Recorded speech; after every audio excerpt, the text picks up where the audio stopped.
Halo semuanya, kali ini saya akan membahas tentang trigger. Jadi di minggu ini adalah minggu ke-13. Kita mulai aja. Trigger. Apa itu trigger? Trigger mirip seperti function dan store procedure adalah sekumpulan urutan perintah SQL yang disimpan dan tapi bedanya dengan store procedure dan function adalah jika store procedure dan function itu harus dipanggil secara eksplisit. Jadi kalau store prosedur kita ingat minggu lalu kita untuk mengeksekusi sebuah store prosedur kita gunakan perintah call diikuti dengan nama store prosedurnya. Nah, trigger tidak dipanggil secara eksplisit, tapi trigger akan dieksekusi secara otomatis ketika terjadi event pada suatu table. Nah, event yang dapat memicu eksekusi suatu trigger ini meliputi event insert, update, atau delete. Sehingga trigger ini kita asosiasikan atau kita tempelkan ke sebuah event di sebuah table.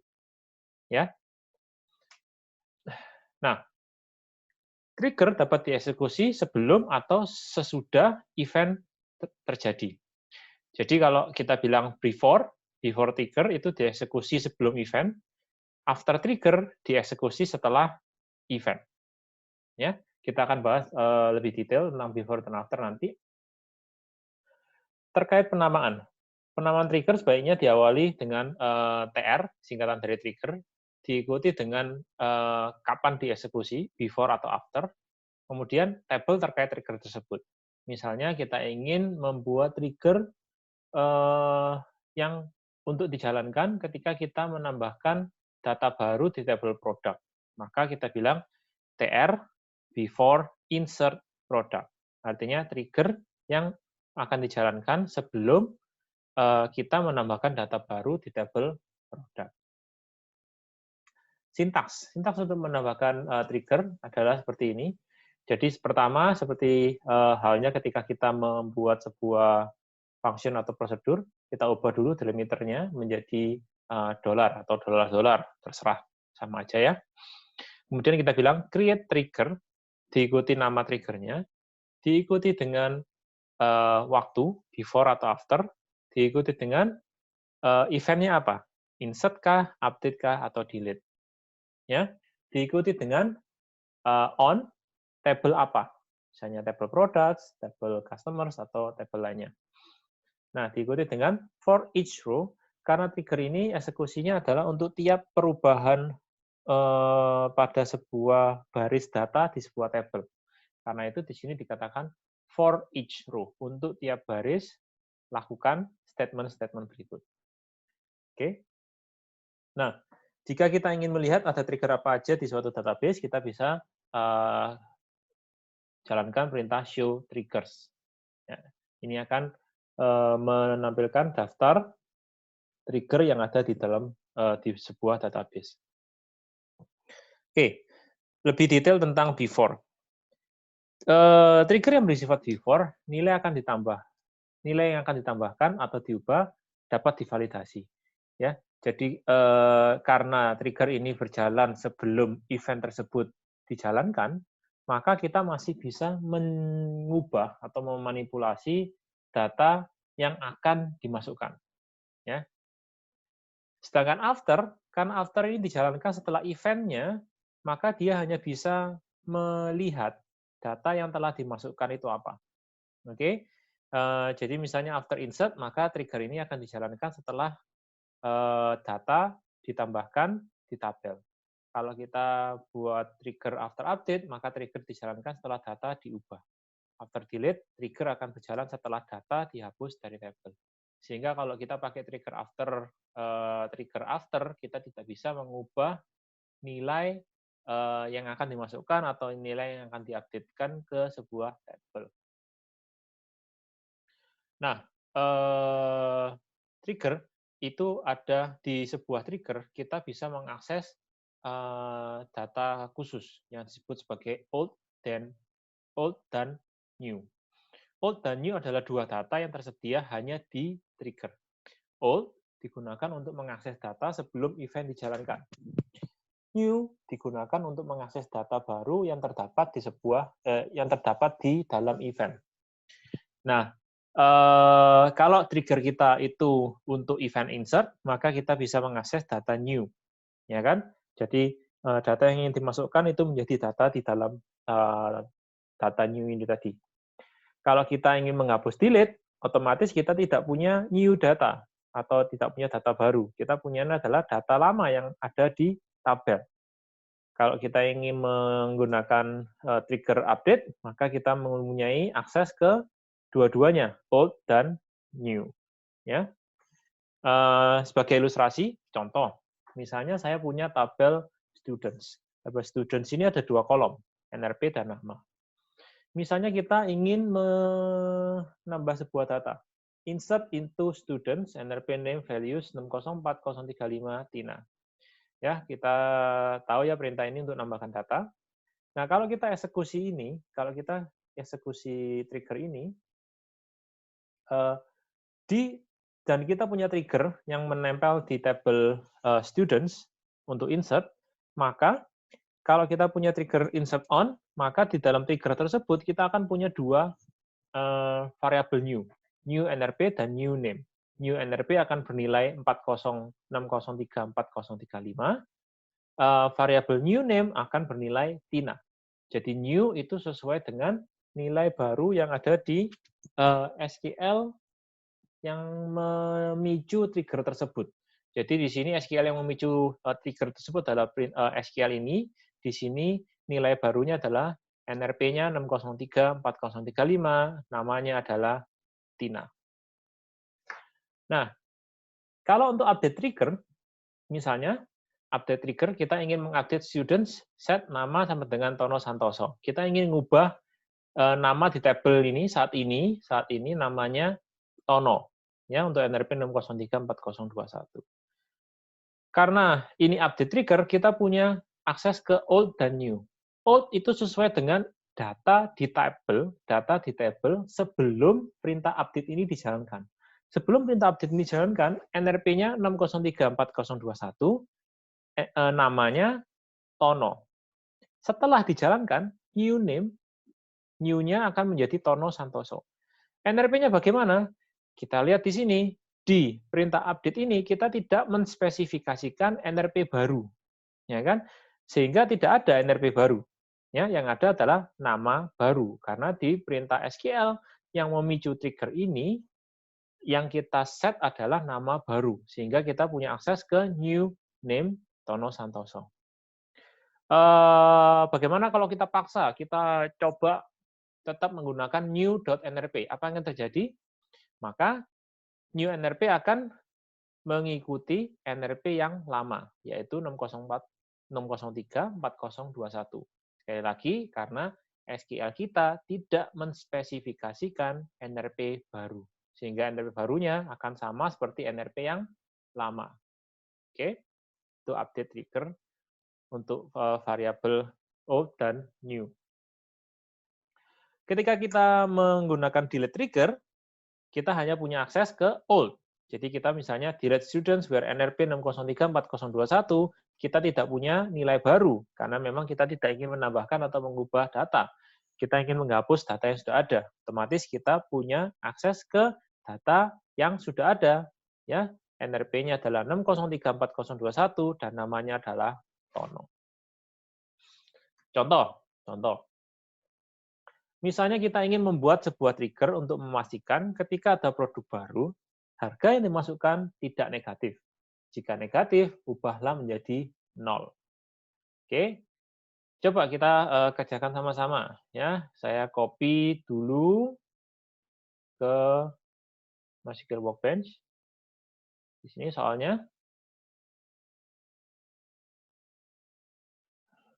Oke.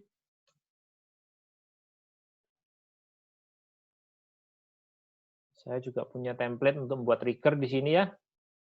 Saya copy paste saja supaya nanti kita bisa pakai untuk yang latihan selanjutnya.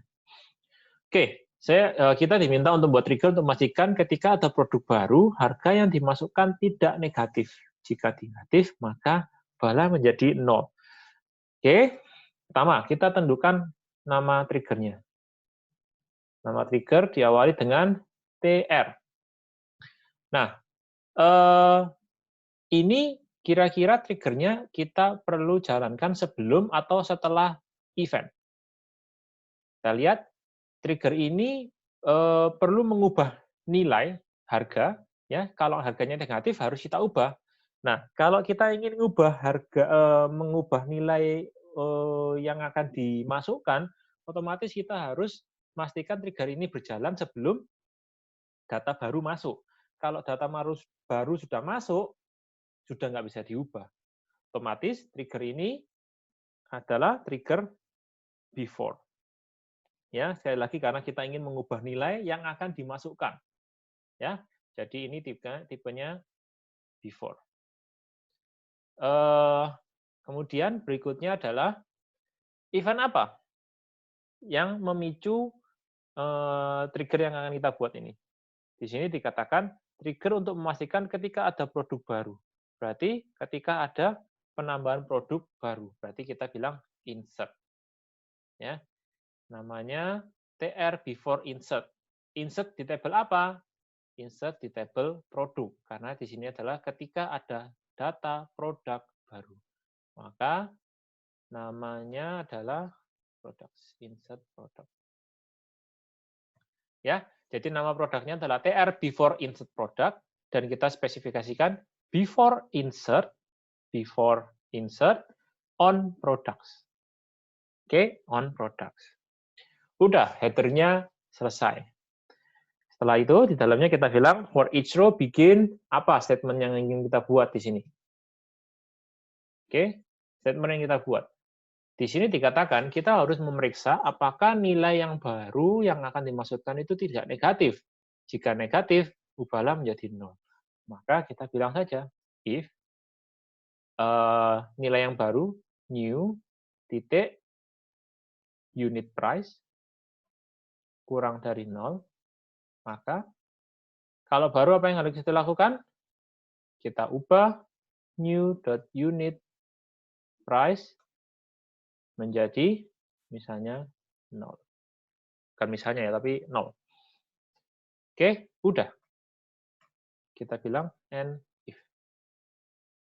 Ya, jadi ya. Nah, seperti biasa, sebelum kita buat, kita pastikan dulu apakah delete trigger dengan nama yang sama sudah ada.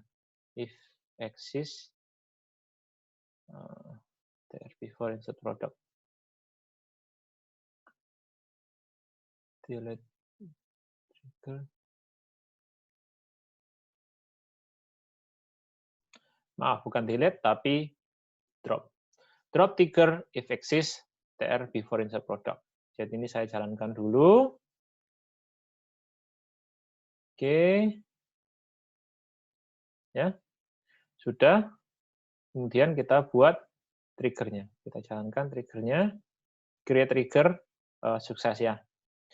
Nah, bagaimana kalau kita ingin mencoba apakah trigger ini berjalan dengan benar? Ya, kita coba saja dengan memicu event pemicu trigger ini. Jadi trigger ini kan dipicu kalau ada data baru yang ditambahkan di tabel produk. Ya, kita tambahkan aja tabel baru. Insert into products. Oke. Produk kolomnya apa aja ya? Kita lihat. Products. Product ID, product name, kemudian saya mau tambahkan unit price. Ya, ini aja deh yang mau saya input, yang lainnya tidak perlu. Misalnya produk ID-nya nggak perlu juga, karena itu auto increment. Maka ini nggak perlu. Misalnya saya kasih nama test produk. Ya. Kemudian nilainya saya kasih minus 10 misalnya. Ya. Kita coba jalankan.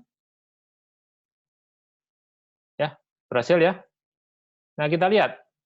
Kira-kira produknya yang ditambahkan seperti apa? Select all from products where product name sama dengan test product.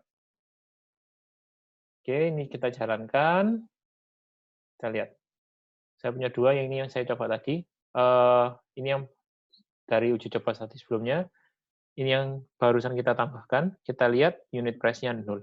Berarti di sini trigger kita sudah mengubah minus 10 menjadi 0. Sesuai dengan yang kita harapkan. Oke? Lanjut.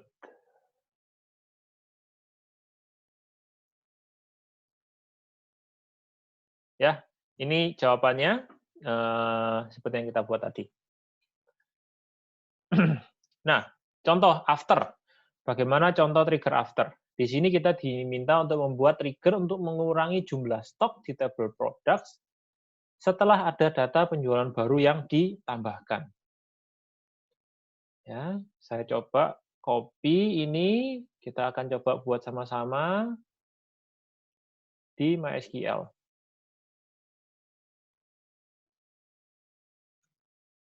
Ya, saya tutup dulu.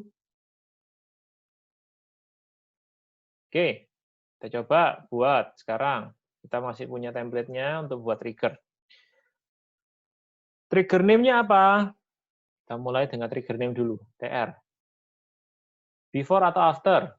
Di sini kita sudah tahu bahwa ini trigger ini dijalankan setelah kita menambahkan data di tabel data penjualan di tabel order details. Maka TR after.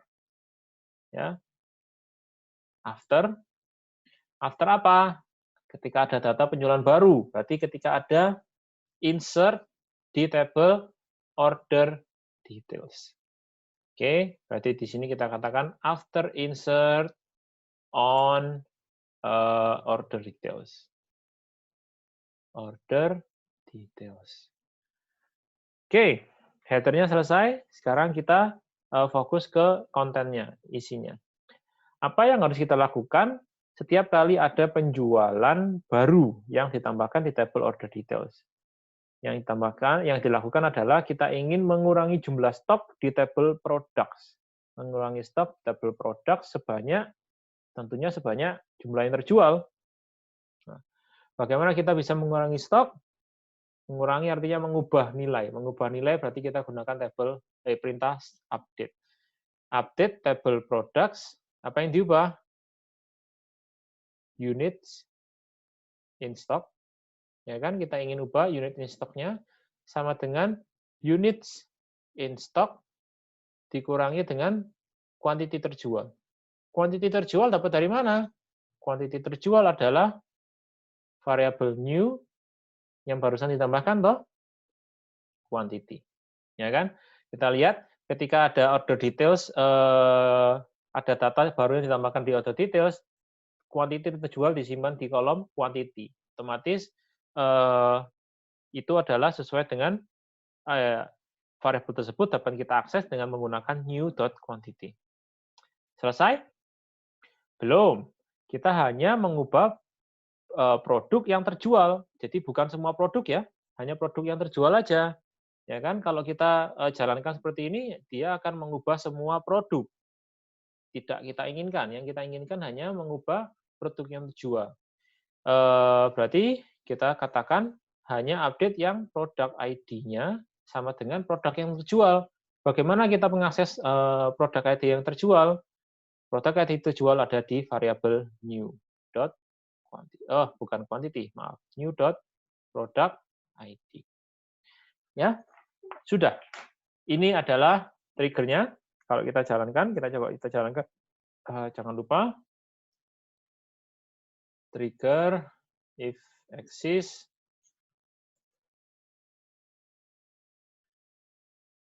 jalankan ini ya. Oke.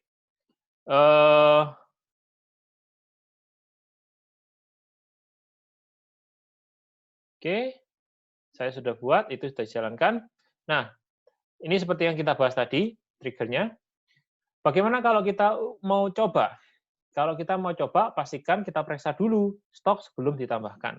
Contoh, di sini tadi saya sudah memeriksa bahwa produk ID 1 itu stoknya 39. Kemudian saya tambahkan data penjualan untuk produk ID 1. Insert into order details, order ID, product ID, unit price, dan quantity.